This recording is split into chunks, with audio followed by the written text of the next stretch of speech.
Setiap hari, jari-jariku tak berhenti menari di atas layar, menulis, membalas pesan, memberi komentar, atau sekedar membagikan cerita. Tapi, di antara semua itu, aku sadar sesuatu telah berubah. Kata-kata yang dulu terasa dekat, kini terasa asing. Entah sejak kapan, media sosial terasa lebih hidup ketika kita menggunakan bahasa asing. Padahal, dulu kita tak pernah merasa malu saat menuliskan selamat pagi atau semangat ya hari ini. Tapi sekarang, bahasa Indonesia seperti suara yang pelan, kalah oleh bisingnya kata-kata asing yang bertebaran di layar. Kadang aku berpikir, kenapa ya? Kenapa kita lebih sering menggunakan bahasa asing di media sosial? Mungkin karena kita terbiasa melihat artis atau idola kita menggunakan bahasa tersebut. Atau karena kita ingin terlihat keren, modern, dan tidak ketinggalan zaman? Tidak salah memang. Dunia sekarang memang global. Bahasa asing memang penting, apalagi untuk belajar dan berkarir. Tapi, di antara semua itu, ada hal kecil yang kita lupakan. Bahwa bahasa Indonesia bukan sekedar alat untuk berkomunikasi, tapi ia juga bagian dari siapa kita sebenarnya. Setiap kata yang kita ucapkan seperti terima kasih, maaf, dan harapan menyimpan cara kita merasakan dan memahami bagaimana dunia. Dan ketika kita mulai jarang menggunakannya, sedikit demi sedikit cara kita memahami diri sendiri pun ikut berubah. Coba kita perhatikan media sosial sekarang. Caption dalam bahasa Inggris, komentar yang dicampur-campur, bahkan nama akun pun sering disulap agar terdengar lebih modern. Tidak ada yang salah, tapi pernah nggak sih kita sadar bagaimana rasanya melihat unggahan tanpa satupun kata bahasa Indonesia di dalamnya? Bahasa kita yang dulu terdengar hangat, kini seperti cermin yang mulai berdebu, jarang disentuh, jarang dipakai.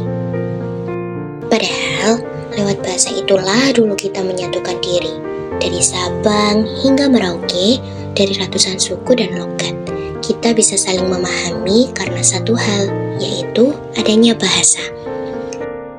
Sekarang, ketika ruang digital jadi tempat kita hidup, seharusnya bahasa Indonesia juga hidup di sana. Bukan hanya di buku teks ataupun dokumen-dokumen resmi, tapi juga di unggahan sederhana, di obrolan ringan, dan di cerita-cerita kita setiap harinya. Aku pernah merasa malu saat menulis caption panjang dengan bahasa Indonesia. Takutnya dibilang terlalu formal, terlalu baper, atau tidak keren.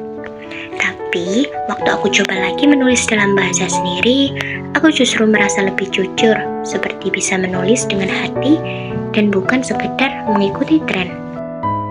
Bahasa kita punya cara yang lembut untuk menyampaikan rasa, seperti kata rindu misalnya, sulit diterjemahkan apabila menggunakan bahasa yang lain. Ada banyak kata yang hanya bisa dimengerti oleh orang yang tumbuh bersama budaya ini. Dan di sanalah keindahannya. Bahasa Indonesia membawa rasa yang tidak bisa digantikan oleh bahasa manapun. Mungkin kita tidak benar-benar kehilangan bahasa itu, hanya saja kita belum benar-benar menghargainya.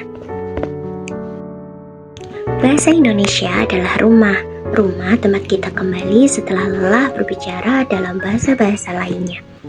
Menguasai banyak bahasa itu hebat, tapi melupakan bahasa sendiri itu termasuk kehilangan. Setiap kali kita menggunakan bahasa Indonesia dengan bangga, kita sebenarnya sedang menjaga satu bagian penting dari diri kita sendiri, yaitu identitas. Aku tidak ingin bahasa ini benar-benar hilang dari layar, dari percakapan, dari komentar, dan dari kita. Karena kalau itu terjadi, kita bukan hanya kehilangan kata, tapi juga kehilangan maknanya. Jadi, mulai sekarang, mungkin cukup sederhana, kembali menulis selamat pagi lagi, mengucapkan terima kasih dengan tulus, ataupun menggunakan bahasa Indonesia di media sosial tanpa rasa canggung. Karena dari hal kecil itu, bahasa kita bisa hidup kembali. Bahasa Indonesia bukanlah masa lalu, ia termasuk masa depan kalau kita mau menjaganya. Mari gunakan bahasa kita dengan bangga, karena bahasa adalah jiwa, dan jiwa itu tidak boleh hilang. Halo semuanya, Assalamualaikum warahmatullahi wabarakatuh. Salam Om Swastiastu, Namo Buddhaya, dan salam kebajikan. Dari video kampanye yang telah saya unggah sebelumnya, di situ dengan konsep bermonolog, saya mengutarakan keresahan yang saya alami karena penggunaan bahasa Indonesia yang akhir-akhir ini mulai tergantikan dengan adanya bahasa asing. Tak hanya itu, dalam video tersebut saya juga menyampaikan pesan dan ajakan agar kita semua tetap melestarikan bahasa Indonesia. Namun sayangnya dalam video tersebut masih terdapat beberapa kekurangan, seperti potongan-potongan video yang saya gunakan kurang bervariatif sehingga menyebabkan video saya terlihat monoton. Tak hanya itu, saya juga kurang berinteraksi dengan para penonton, dan juga volume latar suara yang saya gunakan terlalu keras sehingga suaranya bertabrakan dengan suara asli, yang menyebabkan pesan-pesan yang saya sampaikan mungkin terdengar kurang jelas. Nah, apakah video kampanye saya termasuk berhasil atau tidak?